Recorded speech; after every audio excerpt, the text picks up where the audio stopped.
Our next speaker is coming a long way from California, and I would like to ask Dr. Peter Moy to take the podium. Peter is a professor in the Department of Oral and Maxillofacial Surgery at the UCLA, and he's the director of Implant Dentistry, and he's also maintaining a private practice in Brentwood in California. And Dr. Moy is going to discuss with us today determining successful loading protocols through the use of Osstell resonance frequency analysis and successive ISQ measurements. Welcome, Dr. Moy. Thank you, Mr. Chairman. Friends, colleagues, it's a pleasure to be here, and an honor to have this opportunity to present the data that we are collecting at UCLA. It is difficult because it's past my bedtime now, but we'll see what we can achieve. Essentially, I want to introduce the concept that Professor Sunderby initially introduced, and that is differentiating between mechanical stability, which is the immediate stability that we achieve when an implant is placed, and when that time converts over to biologic stability. Because at this point in time, I think that we have that capability. What is it that has made the difference between the standard protocol that Professor Bronnemark introduced way back in 1982 to today, where everyone seems to want their teeth sooner, faster, and better looking? There's a much greater demand on the clinician today to produce this type of faster, better looking prosthesis. We do have surgical capabilities with immediate loading, as you can see here. Surgical procedures that allow us to minimally invasive opening of these recipient sites and allowing us to place implants ideally and placing a prosthesis on immediately with some patients. But the biggest question really is, when do we know that we can go from a provisional restoration to a definitive restoration? Because as you can see on the right-hand side, that prosthesis is quite a bit of money invested in the definitive prosthesis. And so it's imperative on the surgeon and prosthodontic team to understand when those implants can sustain complete loading with a definitive prosthesis. And it is with the ISQ RFA machine that we can comfortably recommend for our prosthodontists to go ahead with the definitive prosthesis, as you can see here.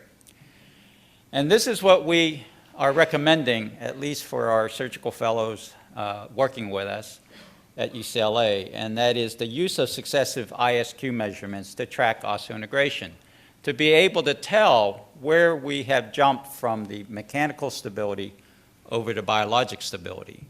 And it's very common to see for every one of our patients the tracking of the ISQ measurements. You see on the top hand picture the measurements that we achieved at the time of implant placement, and then in the middle, 3 months later, where you can see that the values have dropped. And so with this information, it allows us then to say, hey, something is not going right here, or perhaps integration is taking a little longer than anticipated. And therefore, we want to wait.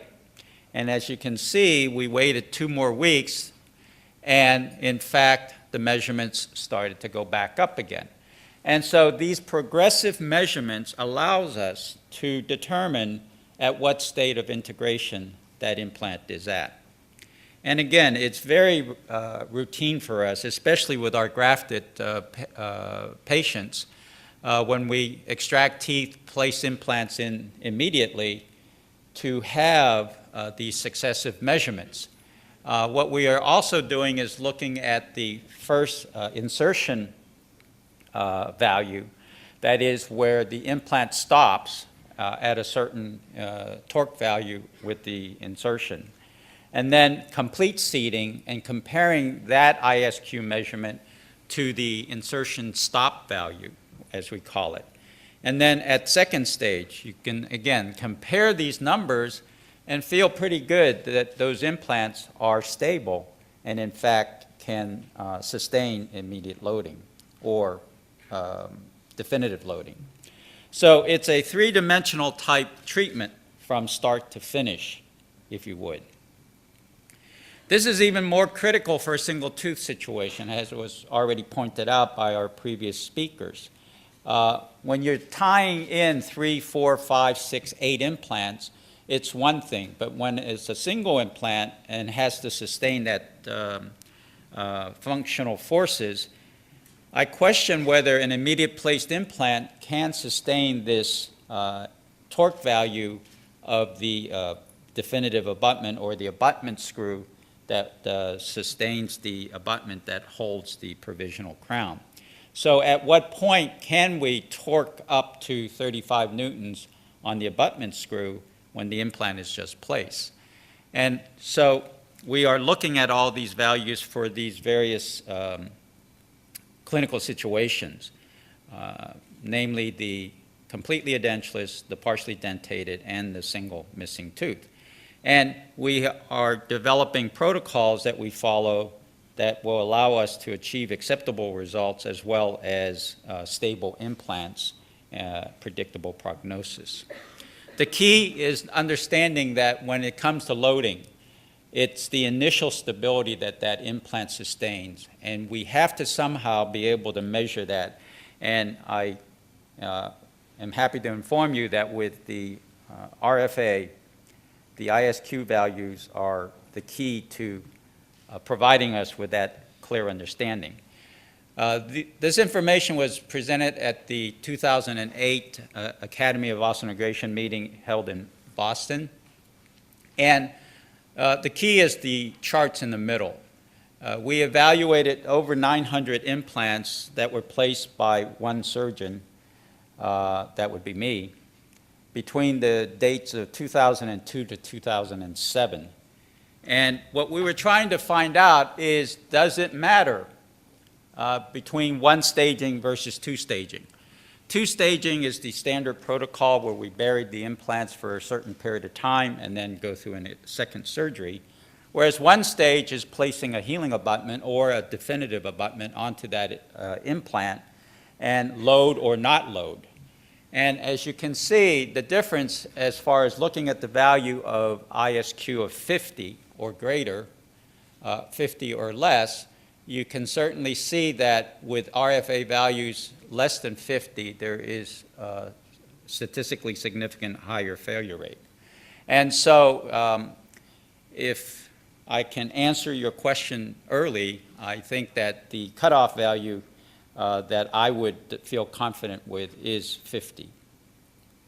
We further looked at additional data over the same time period, but now over 2,000 implants. And what we're looking at is the difference between one-stage placement versus two-stage placement and the various RFA values that are recorded. And you can see that a significant occurrence makes a difference at this cutoff point between 40 to 49, 50 to 59. And you can see where the failures do occur below 50 for one stage.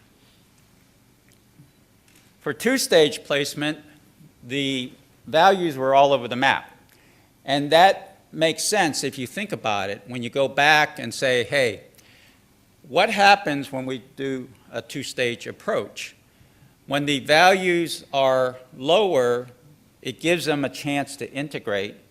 When the values are higher, perhaps the surgeon may have traumatized the recipient bed. Perhaps the implant is prematurely loaded with a removable prosthesis, etc. So that's how I interpret this data, because failures were found pretty much throughout the RFA values. With immediate loading, again, we can see the significant difference at about the 50 cutoff point. where the majority of the failures did occur at measurement below 50. Then, when it comes to early loading, in other words, how can we tell whether an implant is ready to be loaded at 2 months, 3 months, 4 months, and beyond? You can see that we're starting to see some statistical measurement or value of that 50 to 59 ISQ value. And so when we achieve a ISQ measurement of 50 or above, and we perform early loading at UCLA, meaning 2 months or less, we are seeing very few, if any, failures. And that's a total of 49 implants that we looked at. With traditional loading over 2 months, and again, looking at over 1,000 implants, as you can see, success rate's still very, very high at 98%. But there again, you can see the cutoff value of 50 being significant compared to any value below 50, where the failure rates are found. With traditional loading at 2 to 3 months, it seems like very few failures, especially when the implants are buried and allowed to integrate without interference from the prosthesis. And finally, traditional loading 3 to 4 months. Again, some very high values. And so for us, what we like to do is look at the initial ISQ measurements, and from there make a determination as to the loading period and the healing period. And this is our data that we're just accumulating now to report at the 2010 Academy of Osseointegration meeting in March. The efficacy of using ISQ value of 50 or above is cutoff number or cutoff point. And you can see, again, statistically, with RFA values of less than 50, the failure rates go up versus RFA values that are greater than 50, and then with 1 stage, 2 stage, and immediate loading. And so I point out the fact that we can't always look at statistics, because if you're quick enough to catch, there's very few implants that we have that measure below 50. And so this data may not be statistically significant from the standpoint of not having adequate numbers. But that's why we would like to call on all of you in the audience to start using these RFA values and to participate in submitting data for us to evaluate. So again, a cutoff point of 50 with traditional loading at 2 to 3 months, 3 to 4 months, and 4 months or longer. So pretty much the same tail. What we have found is that with the protocols that we've established, when we don't follow the protocol, as you can see here, the RFA value being very low on that posterior implant, and it still received immediate loading, you're going to get this. You're going to start pulling out implants. And so it's important to develop this protocol for yourself, actually, to understand when it is appropriate to immediate load and when it is not appropriate to immediate load. And when we go back, we look at the Hounsfield's measurements, and you can see that indeed this one implant had a Hounsfield's unit much lower in that particular region of the mandible. So we know that Hounsfield's unit are not a predictive value, but it is certainly something to compare it with. So again, reporting at the 23rd annual meeting, the success rate of one-stage implants with ISQ greater or equal to 50 at the time of placement, it was 97.8%. Less than 50, the success rate drops to 82.4%. And success rate with two-stage implants that had measurements less than 50, all the implants survived. So what we have done is make this statement. If ISQ value is less than 50, we do recommend two-staging by placing a cover screw and burying the implants. If it's greater than 50 but under 60, we can consider one staging by placing a healing abutment to avoid a second surgery. And if ISQ values are greater than 60, we may consider immediate loading or provisionalization. When it comes to immediate load, however, that was for early loading.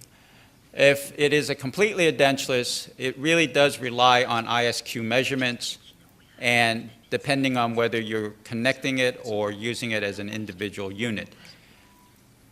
With partially dentated, again, what we do is look at ISQ values compared to Hounsfield's measurements on the CT scans, and if it's less than 45, less than 500, we two-stage. Greater than 500, but between 45 to 55, we can consider one staging. And if it's greater than 500 Hounsfield's unit, ISQ values greater than 55, we are considering immediate provisionalization. And for single tooth, we don't typically get CT scans, so we rely on insertion torque value as well as ISQ values for two staging, one staging, and immediate loading. So with those protocols that we're seeing, we are getting close to 100%, and that should be the target for all surgeons, to provide our patients with 100% success. So with that, I thank Osstell for giving us the ability to measure and to determine the rate of integration that we can achieve. Thank you. Thank you very much. Thank you. And by that, I thank you all three speakers for excellent lectures, and also thank all of you for coming here this early time on this Friday morning in Monaco. Thank you very much. Bye-bye.